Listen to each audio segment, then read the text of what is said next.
awalnya Medan hanyalah perkampungan, sementara kerajaan Delhi berpusat di Labuhan. Namun setelah Belanda mendapat izin pemakaian lahan atau konsesi dari Sultan Delhi untuk penanaman tembakau, perkembangan perkebunan tidak lagi di sekitar Labuhan.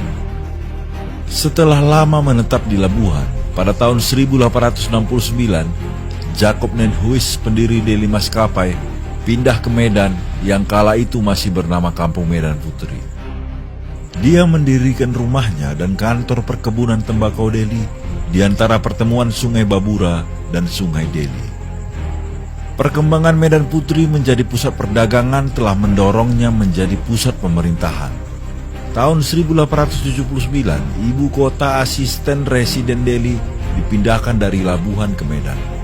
Dan tanggal 1 Maret 1887, ibu kota residen Sumatera Timur dipindahkan juga dari Bengkalis Riau ke Medan.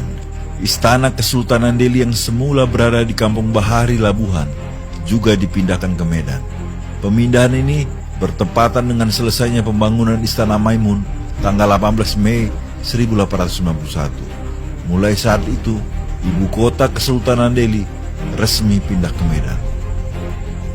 Di akhir abad 19 dan awal abad ke-20, terdapat dua gelombang imigrasi besar ke Medan. Gelombang pertama adalah kedatangan orang Tionghoa, India, dan Jawa sebagai kuli kontrak perkebunan.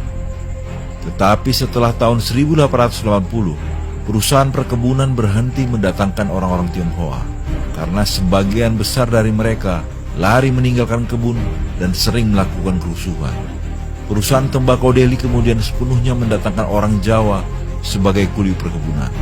Orang-orang Tionghoa, bekas buruh perkebunan, kemudian didorong untuk mengembangkan sektor perdagangan. Sementara itu, kuli dari India dihentikan pengirimannya oleh pemerintah Inggris di India karena Belanda tidak mau membuat perjanjian dengan mereka, yaitu membuka perwakilan Inggris di Medan. Gelombang kedua ialah kedatangan orang Minangkabau, Mandailing, dan Aceh. Mereka datang ke Medan bukan untuk bekerja sebagai buruh perkebunan, tetapi untuk berdagang, menjadi guru dan ulama. Pada tahun 1915, residen Sumatera Timur ditingkatkan kedudukannya menjadi gubernur. Pada tanggal 1 April 1918, kota Medan resmi menjadi Gemeente, kota Praja atau kota Madya, dengan wali kota pertamanya bernama Baron Daniel Mackay. Berdasarkan Akte Van Schenking, Akte Hibah nomor 97, Notaris J.M. de Haan Jr., tanggal 30 November 1918, Sultan Delhi menyerahkan tanah kota Medan kepada Gemeente Medan, sehingga resmi menjadi wilayah di bawah kekuasaan langsung Hindia Belanda. Pemilihan anggota Dewan Kota Medan ditetapkan berdasarkan golongan, yaitu 10 orang Eropa, 5 orang pribumi, dan 2 orang Timur Asing. Saat itu kota Medan baru terdiri dari 4 kampung, yaitu Kampung Kesawan, Kampung Sungai Rengas, Kampung Petisah Hulu, dan Kampung Petisah Hilir. Beberapa waktu kemudian didirikanlah kampung yang baru seperti Kampung Aur, Kampung Keling, dan lain-lain. Kampung-kampung yang disebutkan di awal banyak didiami oleh orang-orang Melayu. Namun ada juga pemukiman orang-orang Eropa yang cenderung tinggal berkelompok dan menyendiri. Di sisi lain, orang-orang Tionghoa membuat pemukiman untuk mereka berdagang. Semua tinggal masing-masing dengan komunitasnya. Di kalangan pribumi, ada juga kampung yang tinggal hanya dalam satu komunitas saja, yaitu Kampung Mandailing.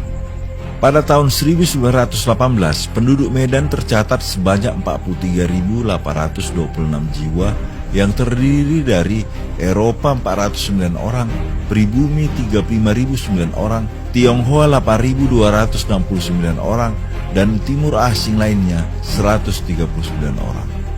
Sejak penyerahan kedaulatan Indonesia, kota Medan telah beberapa kali melakukan perluasan areal dari 1.853 hektar menjadi 26.510 hektar pada tahun 1974.